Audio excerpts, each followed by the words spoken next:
మాకు ఇంత అవకాశం వచ్చిందంటే అసలు మాటల్లో ఆనందం చెప్పలేకపోతున్నాం సార్. అసలు అసలు మిమ్మల్ని చూస్తున్నందుకు నాకు ఒక దేవుణ్ణి చూసినట్లే ఉంది. అసలు పడుకుంటే అసలు మీ ఫేసే గుర్తుకొస్తుంది సార్. నాకు నిజం చెప్పాలంటే అసలు నాకు మాటలు రావట్లేదు మిమ్మల్ని చూస్తుంటే. ఏం చదువుకున్నావు మనం? డిగ్రీ అయిపోయింది. డిగ్రీ చదువుకున్నావు. మన చెంచుగూడలలో డిగ్రీ చదువుకొని ఇది ఉన్న వాళ్ళు ఉన్నారు. మంచి ఇండ్లు ఉన్నాయమ్మా? ఇండ్లు ఇచ్చిన ఇల్లు లేదు సార్. నేను ఓకే, శ్రీనివాస్ రెడ్డి సార్ ఈయనే ఉన్నాడు. మీకు అందరికి ప్రత్యేకంగా ఇండ్లు ఇస్తాడు. మళ్ళీ ఒకసారి వస్తాడు. మీ అందరికి గూడాల మన చెంచులందరికీ ఇస్తున్నాం.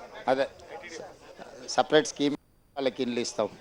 ఇప్పుడు ఎన్ని ఎకరాలు వేసుకున్నారు? మొత్తం 29 మంది రైతుల ఎన్ని ఎకరాలు అయింది ఇప్పుడు? ఇది ఎకరన్నారా అంటే దాదాపుగా 45 ఎకరాలు ఉన్నది. మంచిగా నీళ్ళన్నీ మంచిగా పడ్డాయి కదా? పడ్డాయి సార్. తోట ఏమేమి తోట పెట్టారు? నిమ్మ, ఆవకాడ. ఓ ఆవకాడ పెట్టిరా? దానిమ్మ కూడా పెట్టిరా? కొబ్బరి కూడా సార్. ఓకే, మరి మంచిగా బట్టి విక్రమార్క సార్ బాగా ఆలోచించి మీకు గారు, మా కలెక్టర్ సార్ గారు, మా కమిషనర్ శరత్ సార్ గారు, మా పిఓ సార్ గారు, వీరందరి ఆధ్వర్యంలో మాకు ఇంత ముందుకు తీసుకెళ్ళి మమ్మల్ని ఇంత అభివృద్ధి పరుస్తున్నందుకు మాకు చాలా చాలా సంతోషంగా ఉంది. అసలు సార్ వాళ్ళందరూ ఇక్కడికి వచ్చేస్తుంటే ఏం చేస్తారు అనేది ఆలోచన ఉండిపోయింది. సార్ వాళ్ళు వచ్చేసి ఇక్కడ ల్యాండ్ భూములు చూడడము, వచ్చి హార్టికల్చర్ వాళ్ళు వచ్చి భూమి చూసి మాకు బోర్లు వేయడము, తర్వాత మొక్కలు నాటించడం, సోలార్ ఫిట్టింగ్ చేయడం, డ్రిప్స్ ఇవ్వడం, స్ప్రింకర్లు ఇవ్వడం, ఇవన్నీ జరిగినాయి సార్. అసలు ఆర్టికల్ వాళ్ళు ముందుండి వాళ్ళు మమ్మల్ని కూడా చాలా మోటివేట్ చేయడం, ట్రైనింగ్స్ తీసుకెళ్ళడం, మొక్కలు ఎలా అంటుకట్టుకోవాలి, ఎంత లోతు గుంత తవ్వాలి, మనం దానికి పురుగు పట్టినప్పుడు ఏ మందులు వేసుకోవాలి, సేంద్రియ ఎరువులు ఎక్కువగా వాడుకోవాలి అనే దానిపైన మాకు హార్టికల్చర్ వాళ్ళు చాలా బాగా చెప్పడం జరిగింది సార్. కానీ ముందుండి మా ఎమ్మెల్యే సార్ గారు, మా కలెక్టర్ సార్ గారు, మా కమిషనర్ సార్ గారు, మా పిఓ సార్ గారు లేకుంటే మేము లేదు సార్. అసలు వాళ్ళందరికీ ఇప్పుడు నువ్వు నేర్చుకున్నావు కదా, నువ్వు ఇంకా కొన్ని గూడాలలో పోయి ట్రైనింగ్ చేయడానికి సిద్ధంగా ఉన్నావా? ఎందుకంటే ఇప్పుడు నువ్వు నేర్చుకున్నావు కదా, నువ్వు నేర్చుకున్నది ఇంకా కొన్ని గూడాలలో మన రైతులకు నేర్పాలి. ఇది ఎందుకంటే మనోళ్ళకు సోలారు ఎట్లా పెట్టుకోవాలా, పండ్ల తోటలు అందరం మనము ఒకటే పంట పండించేది, ఒడ్లో పత్తి పండించేది అయింది. కానీ దీంట్లో ఒక్కసారి పంట వస్తే బాగా ఆదాయం వస్తుంది. సార్ మీకు పెట్టించిన అవకాడో కానీ, మ్యాంగో కానీ, నిమ్మ కానీ, దానిమ్మ కానీ, మంచి బత్తాయి కానీ మంచి ఆదాయం పెరిగేది.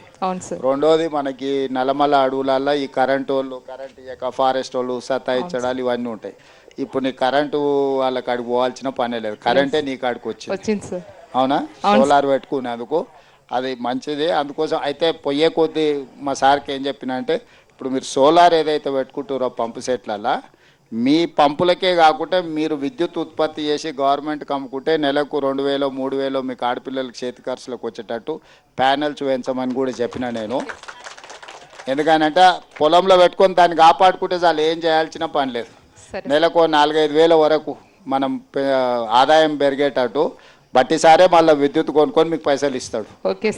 పెట్టుకున్న సోలార్ మీరు కాపాడుకోవాలి అంతే. మన సంఘాలలో సభ్యురాలువేనా? సంఘాలలో ఉన్న వాళ్ళందరికీ కూడా కలెక్టర్ గారు వీరిని ట్రైనింగ్ ఇచ్చి వీళ్ళతోని మళ్ళీ ట్రైనింగ్ వీళ్ళతో పెట్టించుండ్రి. దాంతో ఏమైందంటే వాళ్ళు ఇంకా జాగ్రత్తగా చెప్తారు. చదువుకున్న అమ్మాయిలు ఎవరైతే ఉన్నారో వీళ్ళకి కొంచెం ట్రైనింగ్ ఇచ్చి వీళ్ళని ఎంపవర్ చేసి లిటరేచర్ అంతా కూడా వీళ్ళకి ఇచ్చి ఎక్కడెక్కడ మనకు గూడాలు ఉన్నాయి, ఈవెన్ ప్లెయిన్ ఏరియాల రైతులకు కూడా వీళ్ళతో ట్రైనింగ్ ఇప్పారు.